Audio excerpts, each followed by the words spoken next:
Here are 10 things I wish I would have known before I got married. My name is Steve, and this week my wife and I celebrated 29 years of marriage.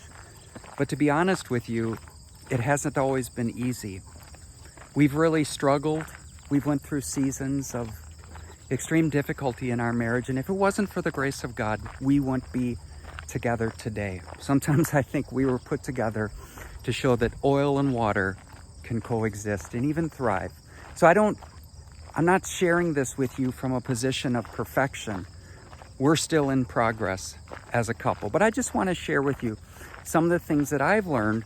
And I'm also a pastor, and I've worked with couples in their marriage, and I've also do a lot of premarital work where I help couples who are about to get married. And I just want to share with you 10 things that I wish I would have known before I got married. And the first one is this: Satan will attack your marriage. You have an enemy if you're a Christian. And see, what the enemy likes to do is to make you think that your spouse is the enemy. And then you start fighting your spouse and forget that the real enemy is the enemy. The Bible says we wrestle not against flesh and blood, but against principalities and powers in the dark world.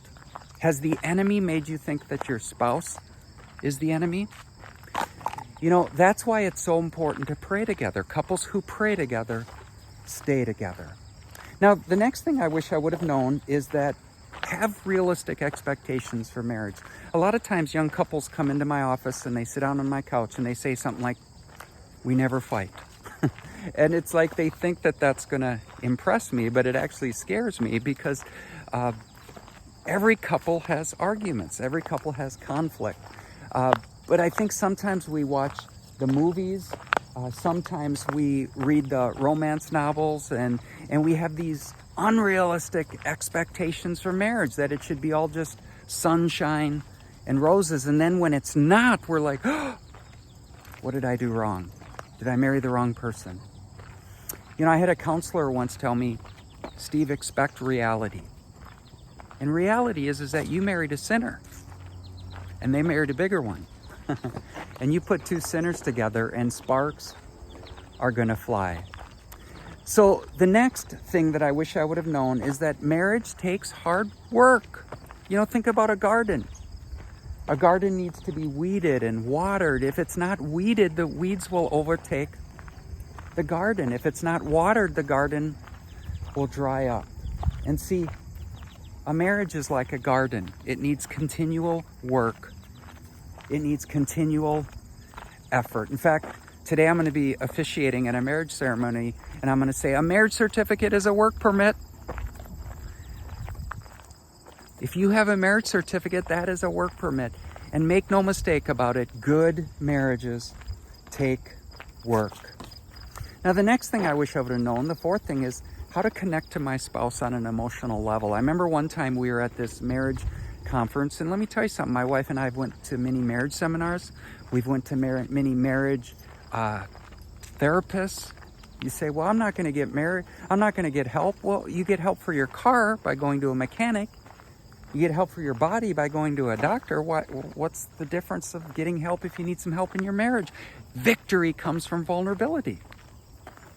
But we were at this marriage conference, and the presenter was talking about how marriage is like an iceberg, the communication in marriage. And if you think about an iceberg, 10% of it's above water, 90% of it's below the water. And they said that the 10% above the water is the content and the logic of communication. But the 90% below the water is the feelings, fears, and desires. And what I realized at that moment is that my wife and I were really good at connecting on the 10% level, the practical stuff. You do this, I'll get groceries. But what we weren't good at is connecting on the 90% below the surface, the feelings, the fears, and the desires. And when I learned that, I realized, hey, I need to become more emotionally intelligent.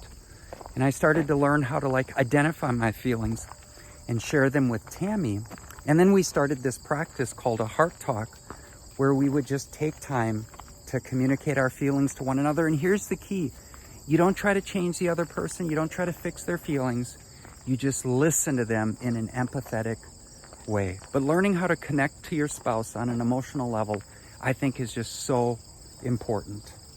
Now, here's the fifth thing. Don't try and change your spouse. Your spouse was brought into your life to enrich you with their differences. Now, here's the thing. The things that attracted me to Tammy, she's fun-loving, she's adventurous, she's fun. After we got married, it's almost as if there was a switch in my head where I tried to change her. I tried to change her into a mold of me. Now think about how boring it would have been if both of us were like me. One time we were in a marriage counseling session and the counselor saw this. Because I'm sitting there talking and I'm like, well, we're just trying to become one. And then he asked me a question I've never forgot. He said, which one are you trying to become? Yeah, I'm trying to make her into me. And guys, I just learned that I can't change Tammy. I can't control her. But I can control and change myself. And you know, the interesting thing is that sometimes that's hard enough, right? So don't try to change your spouse. I tell couples that opposites attract, then they attack, then they accept, and then they appreciate. And Tammy and I were in the attack phase for about 20 years. And now we're in the accept and the appreciate phase. Now, the next thing I would say is I wish I would have known that the ultimate reason for marriage is to glorify God. Think about it. What is the goal of marriage? Is it to get your needs met? Is it to have kids? Those things are important, but the ultimate reason that you are married is to glorify God. The Bible says in 1 Corinthians 10:31, whatever you do, do it all for the glory of God. Now, one of the ways that I have done this is sometimes I look beyond Tammy's shoulder and see Jesus. Maybe I don't feel like loving her, being kind to her. But the Bible says, whatever you did to the least of these, you did to me. Now think about how that car just went by me. That car has a focus, a goal. What is the goal of marriage? It's to glorify God. And what I'll do is I'll look beyond Tammy and see Jesus, because whatever I did to the least of these, I did to him. Remember that the ultimate goal of marriage is to glorify Jesus. Now here's the seventh thing I wish I would have known. There may be times when you feel like giving up. You know, it's kind of like a roller coaster. Marriage is like a roller coaster. You have good seasons, you have down seasons. And maybe you're there today and you feel like giving up. And I just want to share with you one of my favorite promises in the Bible, Galatians 6:9. Don't become weary in doing good, for at the proper time you will reap a harvest if you don't give up.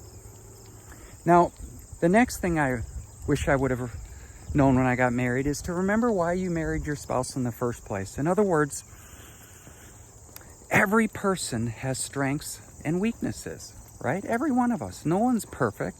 The only perfect person was Jesus of Nazareth. So we all have strengths and we all have weaknesses. And what can happen is that after you're married for a while is you can kind of just focus on the other person's weakness. But don't forget about their strengths. And I would encourage you to maybe take out a blank sheet of paper and put a line down the middle. And on the left side, write their strengths. And the right side, write their weaknesses. And, you know, someone has said that if you look for the good in people expecting to find it, you will. But if you look for the bad in people expecting to find it, you will as well. So I would encourage you to try to focus more on your spouse's strengths and affirm them for it. Now, the next thing, the ninth thing, is that we learn what we live. So you grew up in a family of origin, and your family of origin modeled to you what it's like to be married. Your family of origin modeled what parenting is about. Your family of origin painted in your mind a picture of love. Now, your spouse grew up in a family of origin, and their family of origin, in many ways, painted their picture of love and what it means to be a spouse and parent. And see, what can happen is that you can get into a marriage and have two different pictures of love because of how you were raised. And I would just encourage you to take time. The Bible says, dwell together with understanding. You know, it helps me to spend time with Tammy's family of origin because it helps me to understand her better. And it helps her to understand me better when she spends time with my family of origin.